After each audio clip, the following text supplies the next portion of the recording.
continued from SmackDown that nobody really wanted to see continue. And it just screams nothing else, really. Nothing else for these two guys. But you can go ahead. I guess I got to think about this one.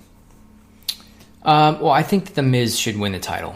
I don't know what the long-term plan is for this. I mean, you read different things. So I don't really want to go by the dirt sheets, but I think that this might be a way for Miz to kind of find a way to cheaply win the title, whether it's an Ambrose gets disqualified or maybe like something happens where Ambrose is about to do something to get disqualified and becomes distracted and Miz ends up pinning him off of something like that. So I'm going to say that The Miz will win the Intercontinental Championship on Sunday. That's a good idea about how he's about to do something and then gets disqualified. I think that's really smart booking. I think it'll keep everybody looking somewhat strong. Miz will look like the smarter of the two, and then they get the title on him. I just don't want to see. I don't want to see this feud continue, regardless of who wins. But the thing is, if you put the title on Miz, what does Ambrose do? Does he go to the main event picture? It's tough to do because you still have Roman Reigns, Seth Rollins, Finn Balor, Bray Wyatt, Samoa Joe, and then the returning Brock Lesnar. It's like, wait, where do all these guys go? You have too many people near the main event picture. So they'll probably, I think what you said is spot on. The title goes on Miz, and then maybe have Dean chase for a little while and have Miz keep it. So the Miz wins this one. Okay. And then the Fatal 5-Way Extreme Rules match for the number one contender spot for the Universal title. Reigns, Rollins, Balor, Wyatt, and Samoa Joe. You want to take this one, or you want me to go first? Yeah, I guess I'll go first. This would have been a lot cooler had it been an elimination match. I think that would have added a lot of luster to it, and it would make sense because you only have 6 matches on the card. You could have given this like 40 minutes, 35 minutes to let them go. Yeah. I don't know. Winning it, I see Finn Balor. I think Finn Balor is going to be the winner. The question to me is who is he going to pin? I don't think it's going to be Samoa Joe. And Seth Rollins and Bray Wyatt just took pins this week, which would leave Roman Reigns. But I don't know. Something tells me Finn Balor gets the win, and he gets the win on Seth Rollins. And that leads to Finn Balor trying to overcome the beast known as Brock Lesnar at SummerSlam, I think, right? Well, I think it'll be the next Raw pay-per-view, which is the July show. Oh, the Great Balls of Fire, I believe. That's a good name for a pay-per-view.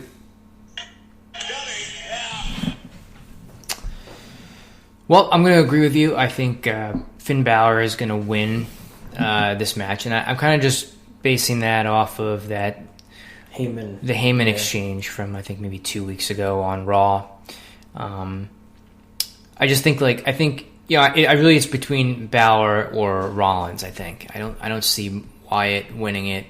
I don't think it's the time for Joe to do it. It would kind of be a weird dynamic, I think, with him and Brock, and kind of like a one-off pay-per-view. I think it's they got to kind of keep Joe looking strong, and then obviously the Reigns thing is supposed to be saved for WrestleMania next year. So I think it comes down to Balor or Rollins. I think Balor makes more sense to do that right now. It's a bit of a fresh matchup.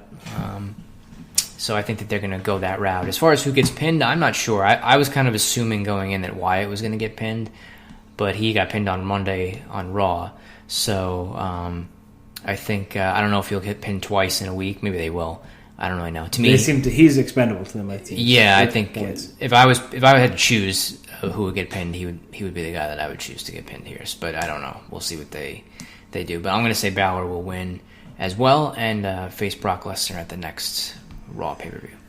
Out of all those matches, for some reason, I think Bray versus Lesnar is the most interesting to me. But then you have Finn Balor going up against Brock Lesnar. What does that leave for Reigns, Rollins, Wyatt, and Joe? They're just it's like a logjam at the top. I think Reigns. So the rumors were that Reigns was going to transition into a feud with Miz at some point for the Intercontinental title once Miz got that title. That was the rumor. I don't know if Rollins and Joe are done with their feud or not. They might be, or they might go back to it. I could see them doing Rollins and Wyatt because I don't know that those guys have feuded much in a main event level thing. So I don't know. There's just probably different combinations of that, and then maybe if you move Ambrose away from the Intercontinental title, you can mix him in with some of these guys in some capacity, depending on what they want to do. But yeah, you have to kind of just mix and match with these guys as far as singles feuds are concerned for Great Balls of Fire. But we'll see. It depends on definitely a better name than Great American Bash, right? No, yeah. It's, you know what? If you're going to mix Ambrose in, just keep him away from Bray Wyatt, for the love of God. That's another feud I never want to see again. So yeah. I don't know. There's got to be another match added to this card at some point. If you had to guess what they would add, what do you think? I don't know. I mean, Big Cass. You could do something with him. I was thinking, but I don't know who you would mix in there. I mean, Gallows and Anderson are not on this card. Enzo and Cass are not on this card.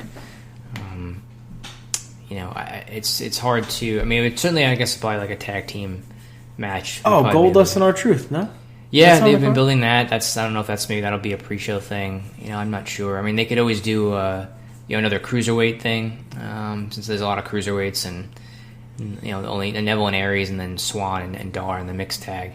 So they could do Slater and Rhino versus the Gallows and the Anderson club, or something like that. They could do that.